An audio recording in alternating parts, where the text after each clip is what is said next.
নমস্কার, আমি রূপা দেব চলে এসেছি আপনাদের সামনে একটি ভিন্ন স্বাদের গল্প নিয়ে।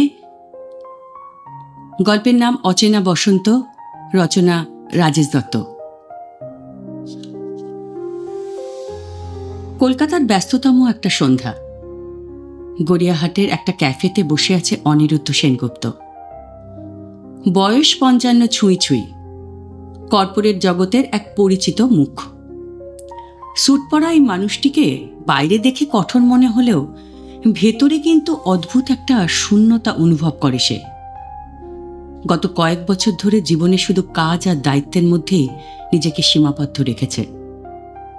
কয়েক বছর আগে ওর ডিভোর্স হয়ে গেছে। নিগড়িয়ার একটি অভিজাত আবাসনে এখন তিনি একাই থাকেন। এই ক্যাফেটার একটা বিশেষত্ব আছে। এখানে তিনি প্রায় একা বসে থাকেন, কফির কাপ হাতে নিয়ে জানলার বাইরে শহরে আলো আঁধারি দেখেন। কিন্তু আজ তার একাকিত্বে একটা ছন্দপতন ঘটে। একজন তরুণী ক্যাফেতে ঢোকে, বৃষ্টি ভেজা চুল এলোমেলো হয়ে গেছে, হাতে একটা বই ধরা, চোখে একটা অদ্ভুত কৌতূহল। তরুণীর নাম মায়া, বয়স ২৫, সদ্য বিশ্ববিদ্যালয় শেষ করা এক মেয়ে, যে সাহিত্য ভালোবাসে, কবিতা লেখে। মায়া ক্যাফেতে ঢুকেই এক কোণে বসে পড়ে। টেবিলের ওপর বইটা রাখতেই চোখে পড়ে পাশের টেবিলে বসা মানুষটার দিকে। একজন মধ্যবয়স্ক ভদ্রলোক, ধূসর চুল, গম্ভীর চেহারা, কিন্তু চোখের কোণে কেমন যেন একটা বিষণ্ণতা লুকোনো। মায়া জানে না কেন, কিন্তু লোকটাকে দেখে একটা অদ্ভুত কৌতূহল জাগে তার মনে। তার অভ্যেসই এমন, অচেনা মানুষদের দেখে তাদের কল্পনায় চরিত্র বানিয়ে ফেলা। এই মানুষটার নাম কি হতে পারে? জীবনই বা কেমন? কি এমন আছে যার জন্য এত নিঃসঙ্গ দেখাচ্ছে? তবে সবচেয়ে অবাক করার ব্যাপার হলো, লোকটা এক দৃষ্টে তাকিয়ে আছে মায়ার বইয়ের দিকে। আপনি কি কবিতা পড়েন? মায়া অপ্রত্যাশিতভাবে প্রশ্ন করে। অনিরুদ্ধ প্রথমে কিছুটা চমকে যায়, তারপর হেসে বলে, অনেক বছর আগে পড়তাম, এখন শুধু সময়ের সঙ্গে যুদ্ধ করি। মায়া হাসে।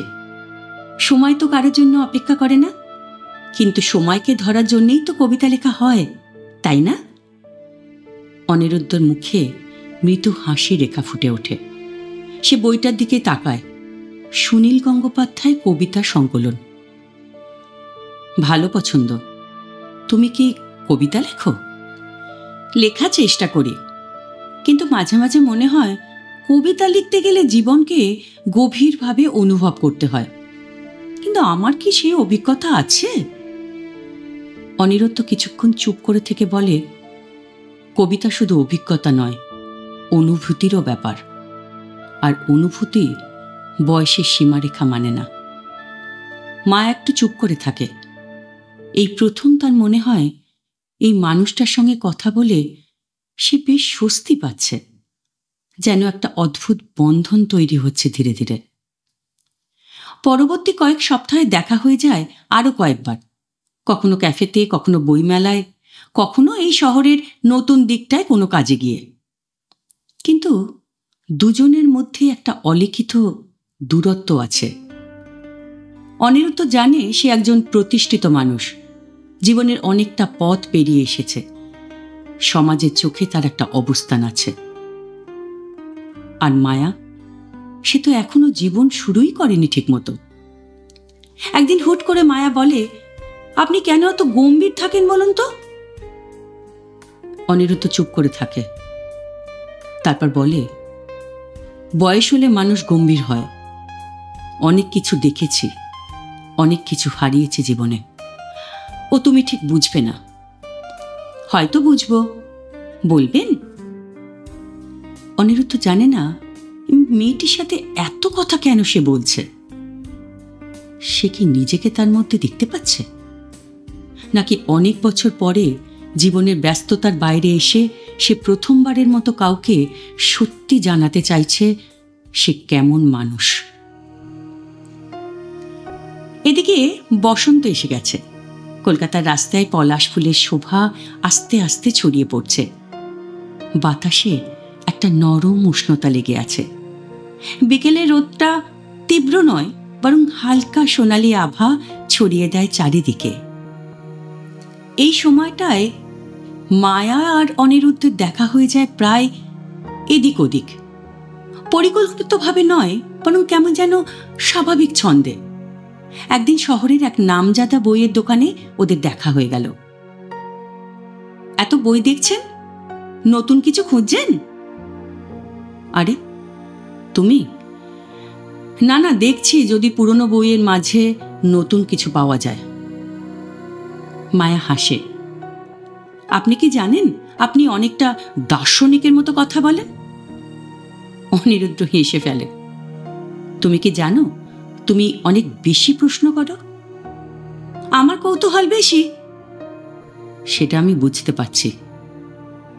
এই সহজ কথোপকথনের মধ্যেই দুজনের মধ্যে কেমন একটা অদৃশ্য বন্ধন গড়ে উঠছে ধীরে ধীরে। একদিন এক সন্ধ্যায় মায়া ফোন করলো অনিরুদ্ধকে। আপনি কি খুব ব্যস্ত? না, তবে একটা কিছু লিখছিলাম। কি লিখছিলেন? একটা অসমাপ্ত গল্প। আমাকে শুনতে দেবেন? তুমি কি এখন বের হতে পারবে? মায়া অবাক হয়। অনিরুদ্ধ সাধারণত খুব সংযত এবং সংরক্ষিত। আজ প্রথমবার সরাসরি দেখা করার প্রস্তাব দিল। কয়েক ঘন্টা পর শহরের এক নামজাদা ক্লাবের লেকের ধারে তারা দুজনে গিয়ে বসল। বাতাস বইছে, লেকের জলে আলোর প্রতিফলন হচ্ছে। অনিরুদ্ধ আস্তে আস্তে পড়তে শুরু করে তার গল্প। গল্পটা এক বেখেয়ালি কবির, যে অনেক বছর ধরে কবিতা লেখে, কিন্তু কাউকে কখনো পড়ে শোনায়নি। কারণ তার মনে সবসময় ভয়, যদি কেউ অনুভবই না করতে পারে তার কবিতার গভীরতা। মায়া চুপচাপ শুনতে থাকে। পড়তে পড়তে অনিরুদ্ধ যখন থামে, তখন সে দেখল মায়ার চোখে এক অদ্ভুত উজ্জ্বলতা। আপনার লেখা? এটা শুধু গল্প না, যেন একটা অনুভূতি। মায়া ফিসফিস করে বলে। অনিরুদ্ধ প্রথমবার অনুভব করল কেউ একজন সত্যি তার ভিতরে মানুষটাকে বোঝার চেষ্টা করছে। মায়া আর অনিরুদ্ধের সম্পর্কটা নামহীন, কিন্তু একরকম নীরব বোঝাপড়া তৈরি হয়েছে। তবে অনিরুদ্ধর ভেতরে সবসময় একটা দ্বন্দ্ব কাজ করে। মায়া যখন হাসি মুখে তার গল্পের সমালোচনা করে অথবা অপ্রত্যাশিত কোনো দর্শনের কথা বলে, তার ভেতরটা কেমন উষ্ণ হয়ে ওঠে। কিন্তু এই উষ্ণতাই তাকে মাঝে মাঝে ভয় দেখায়। একদিন হঠাৎ দেখা হওয়ার পর হাঁটতে হাঁটতে মায়া বলে ওঠে, আচ্ছা শুনুন, আপনি কেন এতটা দূরত্ব বজায় রেখে চলেন? অনিরুদ্ধ থমকে যায়। আমি বুঝতে পারছি না তোমার প্রশ্নের মানে। আপনি সব সময় এরকম সচেতন থাকেন, যেন একটা দেয়াল তুলে রেখেছেন। অনিরুদ্ধ কিছুক্ষণ চুপ করে থেকে বলে, কারণ আমি জানি আমাদের পথ আলাদা। তুমি তরুণ, তোমার পুরো জীবন সামনে পড়ে আছে, আর আপনি কি? আমি ক্লান্ত মায়া। অনেক কিছু দেখে ফেলেছি, হারিয়েছি। আমার জীবন জটিল, তোমারটা এখনো সহজ। আমি চাই না আমার জটিলতা তোমার সরলতাকে গুলিয়ে দিক। মায়া দীর্ঘ সময় চুপ করে থাকে, তারপর মৃদু হেসে বলে, আপনি যা ভাবছেন জীবন কখনোই সহজ নয়, শুধু বয়স হলে সেটা আরো স্পষ্ট হয়ে যায়। ধরুন, আমি যদি এই জটিলতার অংশ হতে চাই। অনিরুদ্ধ কিছু বলে না। সে জানে এই সম্পর্কটা নামহীন থাকলেই ভালো, কিন্তু মায়ার চোখের গভীরতা তাকে প্রশ্ন করে, সে কি সত্যি এটা চায়? কিছুদিন পর এক ঝড় বৃষ্টির রাতে মায়া ফোন করলো অনিরুদ্ধকে। আপনি কি এখন একটু বেরোতে পারবেন? অনিরুদ্ধ একটু ইতস্তত করলেও অবশেষে বেরিয়ে পড়ে। রাস্তার ধারে ভিজতে থাকা মেয়েটাকে দেখে তার বুকের ভেতরটা কেমন মুচড় দিয়ে ওঠে। তুমি পাগল হয়েছ? এত রাত্রে এমন বৃষ্টিতে একা? মায়া হেসে ফেলে। আমি একা নই, আপনি তো এলেন। অনিরুদ্ধ কিছু বলার আগেই মায়া বলে ওঠে, শুনুন, আমি আপনাকে ভালোবেসে ফেলেছি। চারপাশ নিস্তব্ধ হয়ে যায়। বৃষ্টি টিপটিপ করে পড়ছে। অনিরুদ্ধ তাকিয়ে থাকে মায়ার চোখে। সে জানে এই সত্যটা অস্বীকার করা কঠিন, কিন্তু সমাজ, বাস্তবতা, তার নিজস্ব ভয়, এই সব কিছু কি সত্যিকার ভালোবাসার চেয়ে বেশি শক্তিশালী? অনিরুদ্ধ চুপ করে দাঁড়িয়ে থাকে। বৃষ্টিতে ভিজতে থাকা মায়ার মুখের দিকে তাকিয়ে তার মনে হয় এত সহজে সে ভালোবাসাকে ফিরিয়ে দিতে পারে না। কিন্তু তবুও মুখে বলে, মায়া, এটা সম্ভব নয়। মায়ার চোখের তারল্য এক মুহূর্তে জমে যায়। কেন? আপনি কি আমাকে একটুও ভালোবাসেন না? অনিরুদ্ধ কিছু বলে না। মায়া গভীর শ্বাস নেয়। আপনি যদি সত্যি আমাকে ভালো না বাসেন, তাহলে এতদিন ধরে... অনিরুদ্ধ চোখ বন্ধ করে। সে জানে সে ভালোবাসে, কিন্তু সমাজের চোখে এটা স্বাভাবিক নয়। বয়সের ব্যবধান, পারিবারিক জটিলতা, তার নিজের দ্বিধা, এই সব কিছুকে অগ্রাহ্য করা সম্ভব? আমি তোমার জন্য উপযুক্ত নই মায়া। মায়া তবুও স্থির দাঁড়িয়ে থাকে। ভালোবাসার জন্য কি উপযুক্ততা দরকার? কিছুক্ষণ নীরবতা। তারপর মায়া বলে, বেশ, আমি অপেক্ষা করব অনিরুদ্ধদা। অনিরুদ্ধ কোনো উত্তর দেয় না। এরপর থেকে কিছুটা দূরত্ব তৈরি হয়। অনিরুদ্ধ ইচ্ছে করে দেখা কমিয়ে দেয়। ফোন ধরার সংখ্যা কমে আসে। মায়াও জেদ ধরে, বেশি ফোন করে না। কিন্তু ভালোবাসা কি কখনো দূরত্ব মানে? একদিন অফিস থেকে ফেরার পথে অনিরুদ্ধ দেখে মায়া একটা নতুন তৈরি হওয়া ফ্ল্যাটের সামনে দাঁড়িয়ে আছে।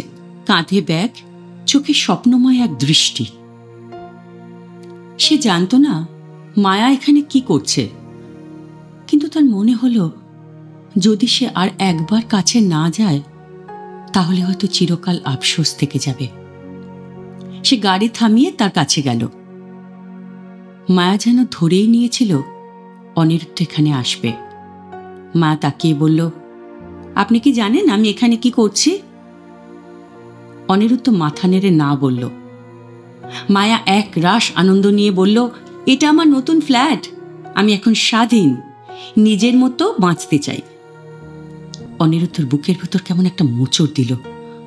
মায়া কি তাকে বুঝিয়ে দিতে চাইছে সে কারো উপর নির্ভরশীল নয়?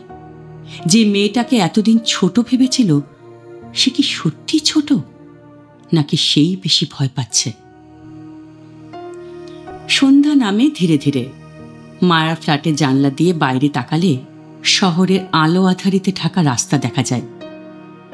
এই শহর যেমন কোলাহলময়, তেমনই নিঃসঙ্গ।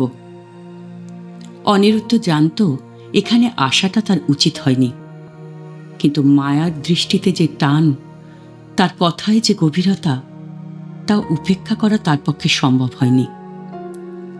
ঘরের ভেতর হালকা আবছা আলো, বাতাসে ল্যাভেন্ডারের মৃদু গন্ধ।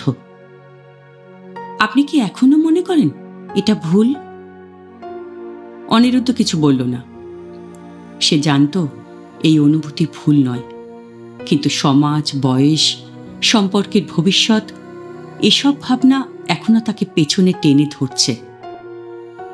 মায়া ধীরে ধীরে এগিয়ে এসে তার হাত ধরল। ভালোবাসা কি কখনো ভুল হতে পারে? অনিরুদ্ধ চোখ বন্ধ করল।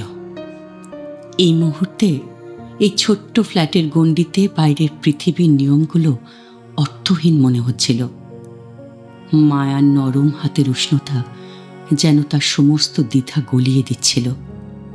মায়া কাছে এসে তার কাঁধে মাথা রাখল। আপনি যদি কিছু না বলেন, আমি ধরে নেব আপনিও চান। অনিরুদ্ধ গভীর শ্বাস নিল। তারপর এক মুহূর্তে নীরবতা পেরিয়ে সে আস্তে আস্তে মায়াকে নিজের বুকে টেনে নিল। বাইরে শহরের বাতাস বইছিল, কিন্তু ঘরের ভেতর শুধু দুজন মানুষের নিঃশ্বাসের শব্দ। সে রাতে তারা সমস্ত বাধা ভুলে একে অপরের মাঝে হারিয়ে গেল।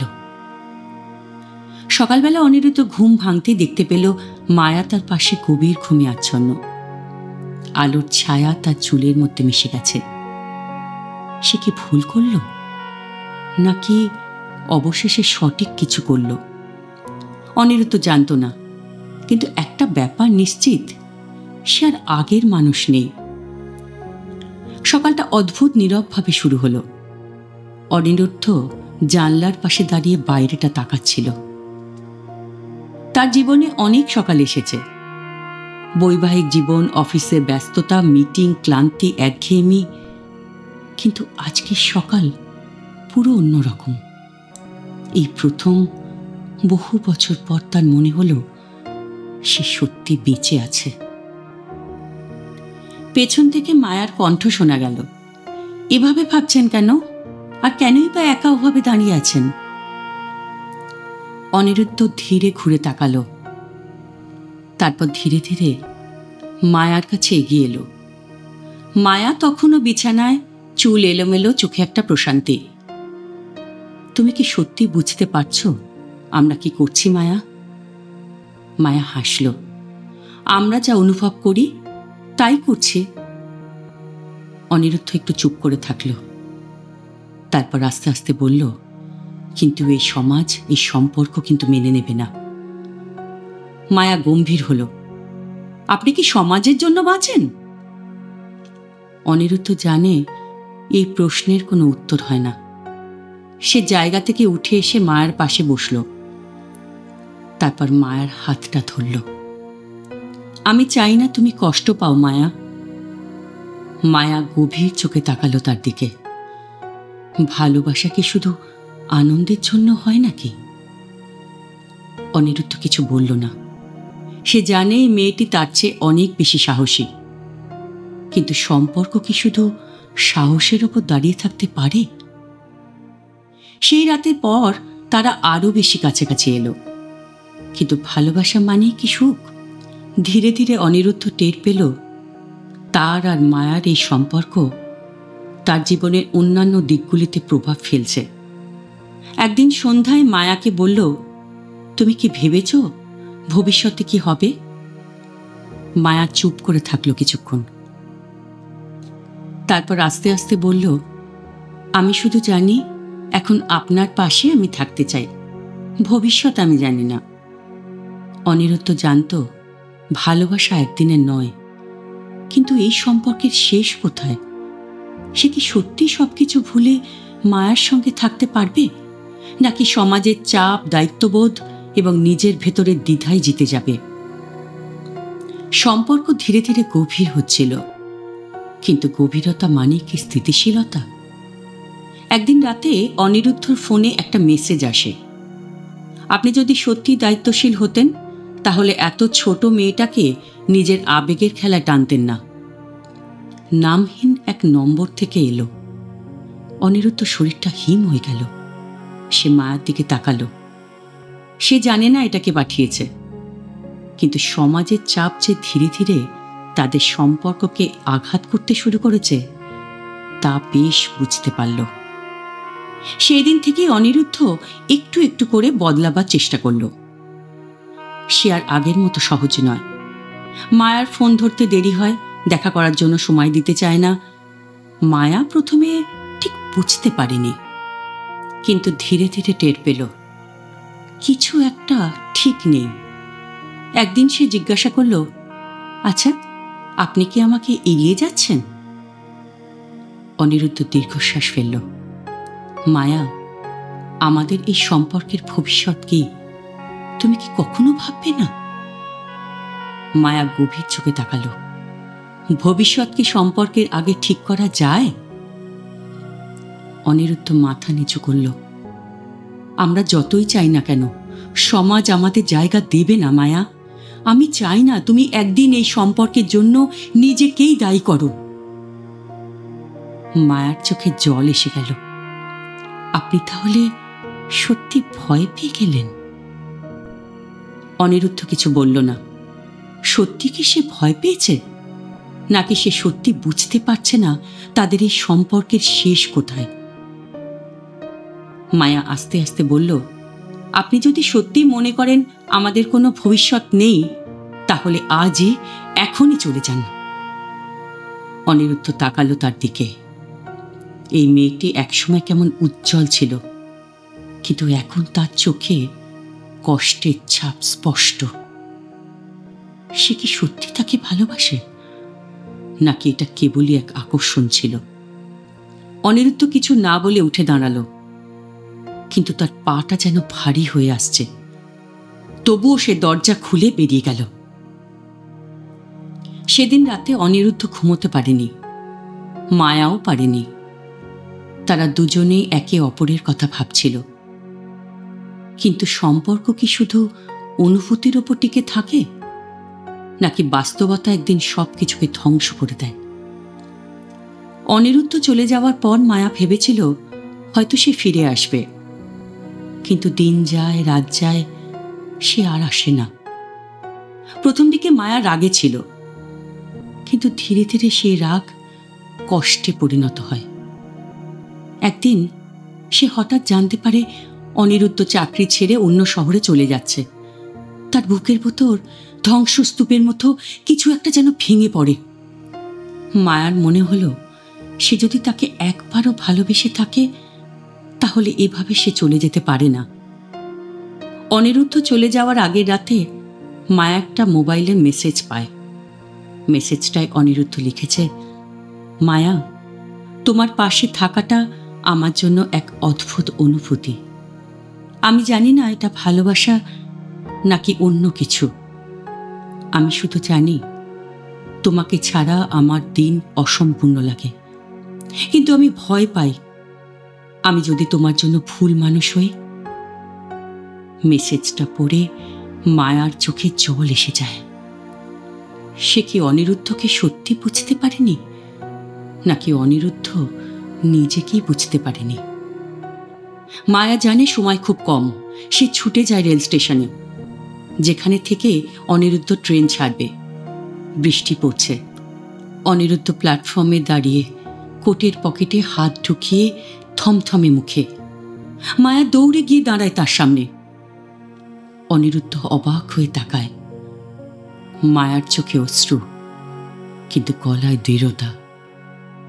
আপনি আমাকে কিছু না বলেই চলে যাচ্ছেন? অনিরুদ্ধ কিছু বলে না। মায়া আরও এগিয়ে আসে। আপনি কি সত্যি আমাকে ফেলে যেতে চান? অনিরুদ্ধ চোখেও জল জমতে থাকে। সে জানে মায়াকে ফেলে যাওয়া সহজ নয়, কিন্তু থাকার পরিণতিটাও সহজ নয়। ভালোবাসা কি সব বাধা জয় করতে পারে না? অনিরুদ্ধ চুপ করে মায়ের কথা শুনছিল। তার চোখে কষ্ট, কিন্তু মুখে কোনো উত্তর নেই। আপনি কি সত্যি চলে যেতে চান? অনিরুদ্ধ চোখ নামিয়ে বলল, আবারও বলছি, আমি চাই না তুমি একদিন এই সম্পর্কের জন্য নিজেকে দায়ী করো।